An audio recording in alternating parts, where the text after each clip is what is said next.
بوجھ لے کے گزر رہا ہے، آپ تھوڑا سا ہٹ جائیں روڈ سے، اسے گزر لینے دیں۔ کوئی تو کام زندگی میں، کوئی ارادہ تو خیر کا بندہ کرے۔ امام حسین بیٹھ گئے، ان کے ساتھ روٹی کھائی، تھوڑی دیر کے بعد اجازت لی، فرمایا جاؤں؟ کہنے لگے حضور اور کھائیے۔ فرمانے لگے میں تو ابھی روٹی کھا کے آیا تھا اور آج تک ایسا نہیں ہوا کہ دوبارہ کھانا کھاؤں، ایک لقمے کی بھوک نہیں تھی، جتنا بھی کھایا ہے نا یہ تمہارا دل خوش کرنے کے لیے کھایا ہے۔ غرباء مساکین کی وعامل الصالحات، ایماندار بندہ ایمانداروں جیسے کام کرتا ہی اچھا لگتا ہے۔ 25 حج کیا امام حسن اور حسین نے مدینے سے مکے پیدل جا کے۔ میں کہتا ہوں چلو ہم باجماعت نماز ہی پڑھ لیا کریں۔ چلیں، حضور صلی اللہ علیہ وسلم نے فرمایا فجر کی نماز پڑھ کے بیٹھ جاؤ، اشراق چاشت تک اللہ کا ذکر کرو، 2 نفل اشراق کے 2 چاشت کے پڑھ لو، اللہ 2 حج اور 2 عمرے کا ثواب عطا کر دے گا۔ مشکل کام تو نہیں۔ اہل بیت نے ہمیں سبق یہ پڑھایا ہے، حضور کے اصحاب نے ہمیں سبق یہ پڑھایا۔ تیسری بات فرمایا وَتَوَاصَوْا بِالْحَقِّ، صرف یہ نہیں کہ تم نماز پڑھ کے تو بیٹھ جاؤ، تم نے نا بے نمازی کو نماز کی دعوت بھی دینی ہے۔ مظلوم پر ظلم ہوتا رہے اور کونے میں چپ کر کے بیٹھے نہیں رہنا، بلکہ اگر ہاتھ پکڑا جا سکتا ہے تو ظالم کا ہاتھ پکڑنا ہے۔ نبی پاک علیہ الصلوۃ والسلام نے فرمایا اپنے بھائی کی مدد کرو چاہے وہ ظالم ہو یا مظلوم ہو، بھائی کی مدد کرو چاہے ظالم ہو یا مظلوم ہو۔ تو صحابہ نے عرض کی یا رسول اللہ صلی اللہ تعالی علیہ وسلم، یہ مظلوم کی مدد تو سمجھ میں آتی ہے، یہ ظالم کی مدد کیسے کریں؟ نہیں سمجھ آ رہی ہے آپ کو بات؟ یا رسول اللہ صلی اللہ تعالی علیہ وسلم، مظلوم کے ساتھ کھڑا ہونا تو ہماری عقل میں آ گیا، تو ظالم کی مدد کیسے کرنی ہے؟ نبی پاک صلی اللہ تعالی علیہ وسلم نے فرمایا ظالم کو ظلم کرنے سے روک دو، تم نے اس کی مدد کر دی، اسے باز کرو۔ لیکن ہم تو اتنی جرت ہی نہیں رکھتے بدی کو بدی کہنے کی، اتنی طاقت ہی نہیں ہوتی، جھوٹ کو جھوٹ کہنے کی ہمت۔ ہمارے گھر میں سارا کچھ ہو رہا ہوتا ہے، ہمیں پتہ ہوتا ہے کہ فلاں جگہ پہ ہمارا قبیلہ ہماری برادری غلط ہے، پر اتنی جرت کرتے ہم سچ بولتے ضرور ہیں پر دوسروں کے بارے میں، اپنے بارے میں سچ بولنے کو تیار نہیں ہوتے۔ جرت کا مظاہرہ کریں، زندگی میں حق کو حق کہنا سیکھیں، غلط کو غلط کہنا سیکھیں، جھوٹ کو جھوٹ کہیں، بدی کو بدی کہیں، سچائی کا ساتھ دیں ہمیشہ۔ ہم نے جب تک دیکھو نا ظلم ہوتا رہے، زیادتی ہوتی رہے، اپنا دروازہ اندر سے بند کر لو، پتر باہر نہ جانا، کیوں جی باہر اس پہ ظلم ہو رہا ہے، ان کے گھر آگ لگی ہے، کوئی ہمارے گھر تو نہیں نہ لگی۔ یاد رکھنا پڑوسیوں کی آگ نہ بجھاؤ گے تو اپنے گھر بھی آ جائے گی۔ اگر مظلوم کا ہاتھ نہیں پکڑو گے تو ظالم دلیر ہو جائے گا۔ اور ہمارے جتنے بھی بزرگ گزرے انہوں نے ظالموں کو ظالم کہا۔ امام احمد بن حنبل نے جیل کاٹی، امام اعظم ابو حنیفہ نے جیل کاٹی۔ آج کل لوگ کہتے ہیں مولانا صاحب آپ نے نا جناب غلط کو غلط نہیں کہنا، سیاست کی بات نہیں کرنی۔ کیوں جی؟ کس لیے نہیں کرنی؟ سیاست تو تدبیر کا نام ہے۔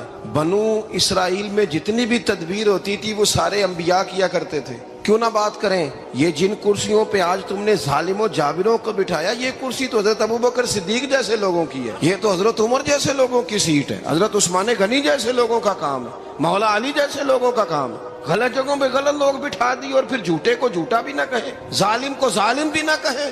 ہم سے نہ رقم ہوں گے قصید یزید کے، کیونکہ ہم لوگ تو حسین کے سیرت نگار ہیں۔ یہ کیا بات ہوئی؟ آپ سچی بات ہی نہ کریں، کلمہ حق کہیں، ہمیشہ کھری بات کہیں، سچی، گرچہ اپنا نقصان ہو، حق کے ساتھ کھڑے ہونا سیکھیں۔ وَتَوَاصَوْا بِالْحَقِّ، ساری آسانی تھی، امام حسین کو کوئی مسئلہ نہیں تھا، آرام سے بیٹھے تھے۔ آج کتنے موجوں میں بیٹھے ہیں، پیر صاحبان، مولوی صاحبان، خطیب صاحبان، سیاستدان، وڈیرے، موج لگی ہوئی ہے، کسی کو کچھ نہیں کہنا، کچھ کہیں گے تو پھر بندے مخالفت کریں گے۔ تو امام حسین مسجد نبی میں جمعہ پڑھاتے تھے، چپ کر کے بیٹھے رہتے۔ حضور سید عالم علیہ السلام کے مزار انور کے پاس بیٹھے تھے، بیٹھے رہتے۔ لیکن امام حسین نے فرمایا ظالم حکمران بنے تو وہ قوموں کو تکلیف دیتے ہیں، وہ ملی نقصان کرتے ہیں، وہ امت کا چہرہ مہرہ بگاڑ کے رکھ دیتے ہیں، لہذا کھڑے ہونا پڑتا ہے، کلمہ حق کہنا پڑتا ہے، الہی کلمت الحق کے لیے نکلنا پڑتا ہے۔ آپ اپنی زندگی کے اندر سچی بات کرنا سیکھیں۔ الیکشن کے دن آ گئے، میرے ایک بڑے محبت والے ساتھی تھے، وہ آ گئے ووٹ کے لیے۔ ویسے بھی یہ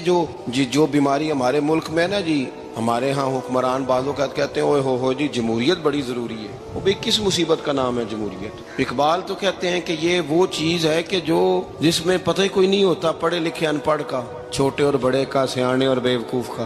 جمہوریت وہ طرز حکومت ہے کہ جس میں بندوں کو گنا کرتے ہیں، تولا نہیں کرتے رہتے ہر وقت۔ قوم کو اس کا حق ملنا چاہیے، غریب کی مدد ہونی چاہیے، انصاف ملنا چاہیے۔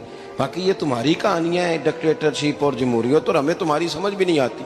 ہر ڈکٹیٹر کے ساتھ ہوتے ہو, باتیں جمہوریت کی کرتے ہو, جہاں تمہارا دل کرتا کھڑے رہتے ہو. ہمیں تو کوئی اس سے غرض نہیں, کام ہونا چاہیے. بلکہ جو لوگ قوت نافذہ رکھتے ہیں انہیں سمجھنا چاہیے کہ ملک کی بھاگ دوڑ ہمیشہ مضبوط ہاتھوں میں رہے, اور وہ اس طرح کا نظام وضع کریں, مل بیٹھے سارے ادارے کہ غریب کی سنی جائے. وہ مجھے بڑی اچھی طرح یاد ہے جب وہ ایک حکومت ختم ہوئی اور جو ایک فوجی رہ کے گئے تھے 11 سال, ان کی حکومت آئی تو میں باہر نکلا تو ایک بزرگ تھے, وہ صبح صبح ناشتہ بیچا کرتے تھے ہمارے علاقے میں, چاول اور چنے بنے. تو میں نے ان سے کہا بزرگوں پتہ لگا جی رات دی حکومت بدل گئی ہے. تو فرمان لگے پتر جیڑا مرضی بھی آ جائے میں تھے چاول بیچ کے روٹی کھانی, ہمیں تو ان سے غرض ہی نہیں, اللہ جانے کون آیا کون گیا, تو کھیل تماشا بنایا ہوا ہے. تو جھوٹے کو جھوٹا کہیں. میرے ایک دوست ہیں الیکشن لڑتے ہیں, مجھے ایک دفعہ آ کے کہنے لگے آپ نے کبھی ووٹ نہیں ڈالا, اس دفعہ ضرور ڈالیں. میں نے کہا نہیں ڈالتا میں. کہنے لگے ووٹ قوم کی امانت ہے. تو میں نے کہا امانت کسی بے ایمان کو دے دوں؟ امانت تو امانت دار کو دی جاتی. نہیں سمجھے آپ بات؟ یہ سارے کہتے ہیں نا ووٹ قوم کی, تو امانت کس کو دینی چاہیے؟ صحیح بتاؤ. چلو ہوں تسی بولنا نہیں, بس دل وچ گل رکھنی, دل وچ. دیندے ویسے امانت داراں نہیں ہو نا. نہیں میں نے کہا بولنا نہیں, ہمیں کسی کو پتہ نہ لگ جائے. دیتے ویسے امانت داروں کو ہی ہو نا. یہ اپنے دل سے پوچھو, فیصلہ لو, اللہ سے ڈرو. ظالم کا مددگار ظالم ہوتا ہے, ظالموں کا مددگار ظالم ہوتا ہے. وہ تیرے میرے ووٹ پر جیت کر جب ظلم کرے گا تو پھر کون ہے جو یہ دعویٰ کرے گا کہ جناب میں ظالم کا مددگار نہیں؟ سوچو سمجھو غور کرو. امام حسین رضی اللہ تعالیٰ عنہ نے فرمایا سچ کو سچ کہیں گے, جھوٹ کو جھوٹ کہیں گے. یہ نہیں ہو سکتا کہ جناب ظلم ہوتا رہے اور چپ رہے. اور یہ سبق کہاں سے پڑھا انہوں نے؟ مولا علی شیر خدا سے. جب حضرت عثمان غنی رضی اللہ تعالیٰ عنہ پر بلوائیوں نے حملہ کیا نا, تو چونکہ حضرت عثمان غنی خالو تھے امام حسن اور حسین کے, حضرت عثمان خالو ہیں, سگے خالو ہیں, تو حضرت مولا علی شیر خدا نے یہ نہیں کہا کہ پتر اتنے بندے آ گئے ہیں, تلواریں ہیں, محاصرہ ہے, باہر نہ نکلنا. بلکہ حضرت مولا علی نے خود اپنے دونوں بیٹوں کو تلواریں پکڑائیں اور حضرت عثمان غنی کے دروازے پہ کھڑا کر کے کہا پتر خیال رکھنا تمہارے ہوتے ہوئے کوئی بھی شخص حضرت عثمان غنی کا دروازہ نہ کراس کر پائے.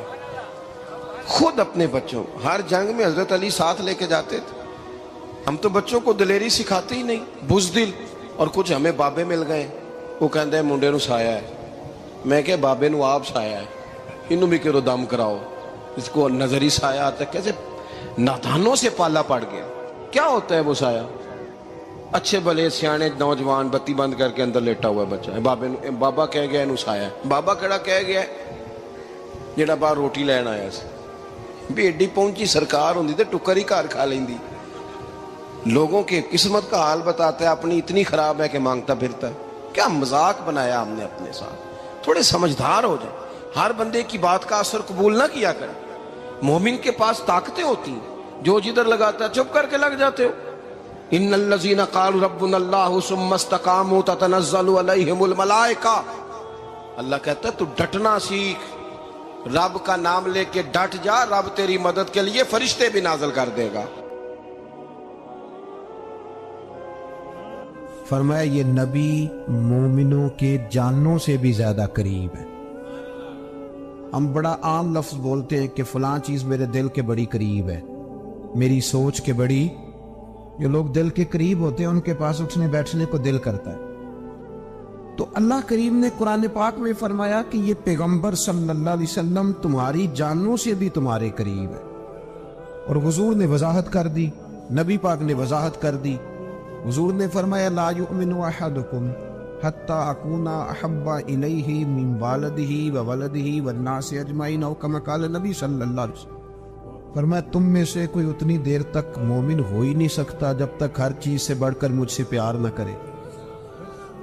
ایک مثال دے لوں, بات آسان ہو جائے گی. جس گھر کے اندر پیسہ بے شمار ہو, دولت بے شمار ہو, مکان ایک نہیں چار ہو, اور دنیا کی ساری آسانیاں گھر میں موجود ہو, سارے دوست میری بات پہ توجہ کرنا, ہر شے ہو, بینک بیلنس بھی ٹھیک ٹھاک ہو, بچوں کا فیوچر سیف ہو, لیکن گھر کے اندر میاں بیوی کی صلح نہ ہو. بچے کہتے ہیں گھر میں ہر چیز ہے پر امی اور ابا کا جھگڑا ہر وقت جاری رہتا ہے, وہ گھر صحیح چلتا ہے؟ آپ نے بولنا اس لیے نہیں کہ یہ باتیں لوگ, یہ گھر کے اندر کی باتیں ہیں نا. حالانکہ پاکستان کا تجزیہ یہ ہے کہ 95% میاں بیوی کے حالات ٹھیک نہیں. پاکستان یہ سرکاری اعداد و شمار ہے. 95% گھروں میں اختلاف رائے. یہ بات ذہن میں بٹھا لیں کہ میاں بیوی کا اگر اتفاق نہیں نہ ہوتا تو وہ کہیں کہ گھر میں کوئی بھی خوشی رہے گی تو یہ ممکن ہی نہیں، یہ سوال ہی نہیں پیدا ہو۔ 6 بچے ہوتے ہیں اور شادی کو 24 سال گزر جاتے ہیں، پھر بھی طلاق ہو جاتی ہے، اس لیے کہ میاں بیوی کے لیے سب سے ضروری چیز آپس کی محبت ہے۔ اور یار کیا خوبصورت انداز ہے میرے رسول پاک علیہ السلام کا، جتنی شاندار طبیعت حضور نے مولا علی شیر خدا کی تھی اتنی کوئی کر سکتا ہے؟ اور جتنی اعلیٰ ترین تربیت اور حسن سیدہ فاطمہ کو اللہ نے دیا کسی اور کو مل سکتا ہے؟